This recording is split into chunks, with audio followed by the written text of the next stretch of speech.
Assalamualaikum warahmatullahi wabarakatuh. Kami dari kelompok 6 akan mempresentasikan hasil kerja kelompok kami yang akan membahas tentang anggaran bahan baku langsung. Sebelumnya, saya Meta Ramatia selaku moderator, dan di sini saya akan memperkenalkan anggota kelompok saya.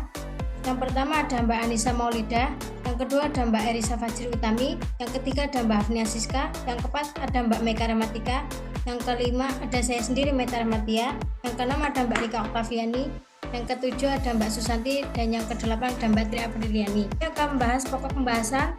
Yang pertama ada pengertian anggaran bahan baku langsung, yang kedua, yang B ada tujuan penyusunan anggaran bahan baku, dan yang C penyusunan anggaran bahan baku. Mbak Susanti dipersilakan. Yang pertama adalah pengertian anggaran bahan baku langsung. Bahan baku langsung adalah semua bahan baku yang merupakan bagian barang jadi yang dihasilkan.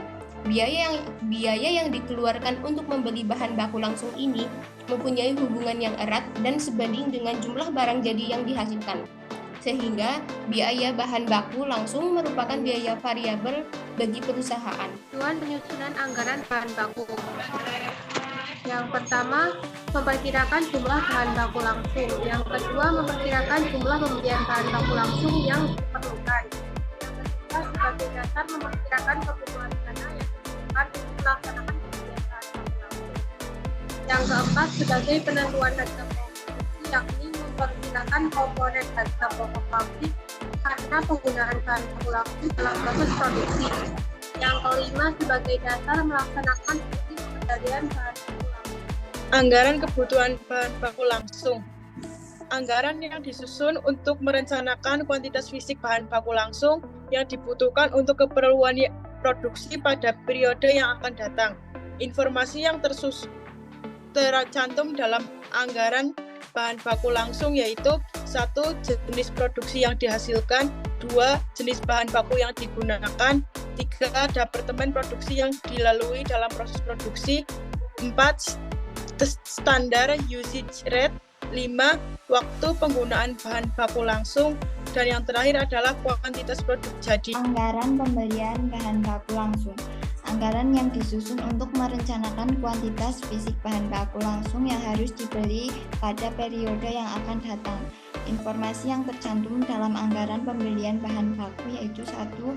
Jenis bahan baku langsung yang dipakai, 2. Jumlah bahan baku langsung yang harus dibeli, 3. Harga beli persatuan bahan baku langsung. Anggaran pembelian bahan baku yang diformulasikan yaitu kebutuhan bahan baku untuk produksi ditambah persediaan akhir bahan baku, dan hasilnya yaitu jumlah kebutuhan bahan baku.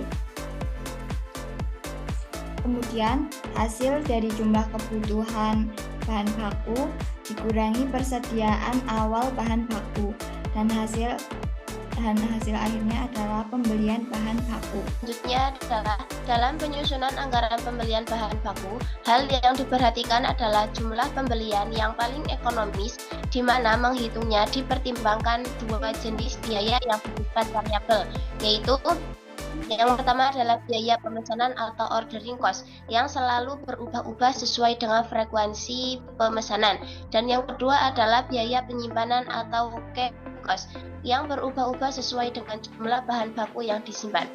Jumlah pembelian yang paling ekonomis EOQ atau Economical Order Quality dapat diformulasikan sebagai berikut. EOQ sama dengan akar pangkat 2 dikali R dikali S dibagi P dikali 1. Dalam hal ini, R adalah jumlah bahan baku yang akan dibeli dalam jangka waktu tertentu.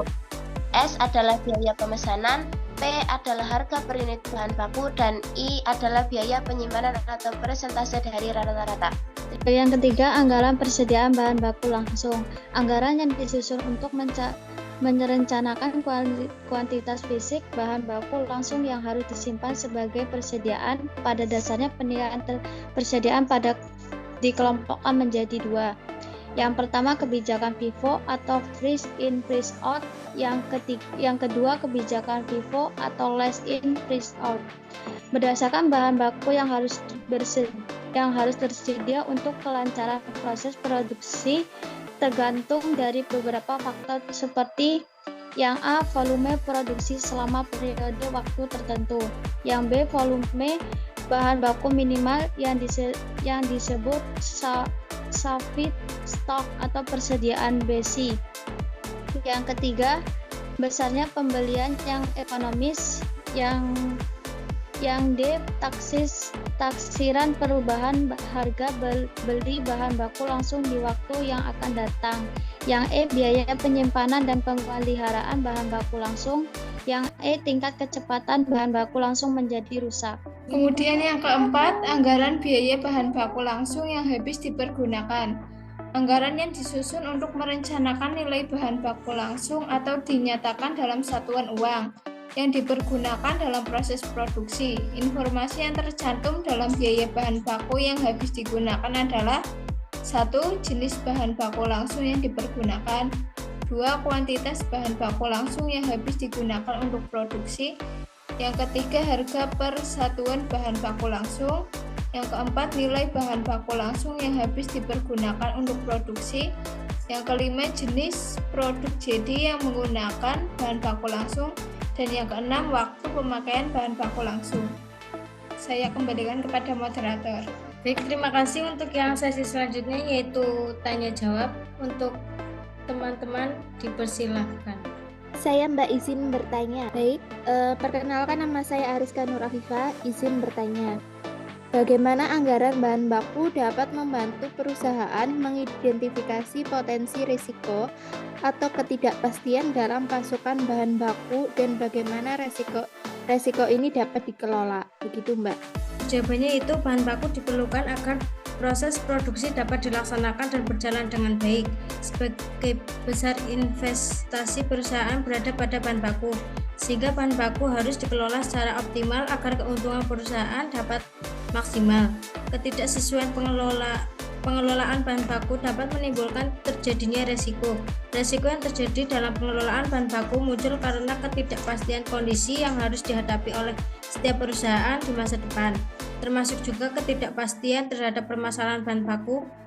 Ketidakpastian ini ada yang bersifat positif atau bermanfaat yang kemudian dikenal sebagai kesempatan atau opportunity, dan ada pula yang